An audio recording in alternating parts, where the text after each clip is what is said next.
এখানে সকাল থেকেই ভোটাররা অত্যন্ত শান্তিপূর্ণ পরিবেশে, উৎসবমুখর পরিবেশে আনন্দ নিয়ে ভোট দিচ্ছেন। ভোট কাস্টিংয়ের হারও বেশ সন্তোষজনক।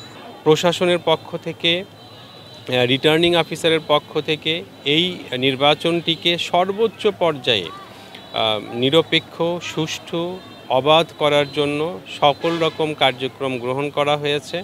পর্যাপ্ত সংখ্যক আইনশৃঙ্খলা বাহিনী মোতায়েন করা হয়েছে কয়েকটি স্তরে ব্যাপক পরিকল্পনা করে, এবং একই সঙ্গে প্রত্যেকটা সেন্টারে প্রত্যেকটা ইউনিয়ন এক্সিকিউটিভ ম্যাজিস্ট্রেট নিয়োগ করা হয়েছে। তারা প্রতিটা মুহূর্তে মুভমেন্টে আছেন শান্তিপূর্ণ পরিবেশটি বজায় রাখার জন্য। অতীতে এই জায়গাটা আসলে পার্টিসিপেটরি ইলেকশন হয় না দীর্ঘদিন। আপনারা জানেন যে অনেক দিন পরে সকলের অংশগ্রহণে একটি নির্বাচন অনুষ্ঠিত হতে যাচ্ছে, যার কারণে প্রার্থীদের মধ্যে যেমন একটা কম্পিটিটিভ মনোভাব আছে, তেমনি ভোটারদের মধ্যে একটা উৎসাহ আছে।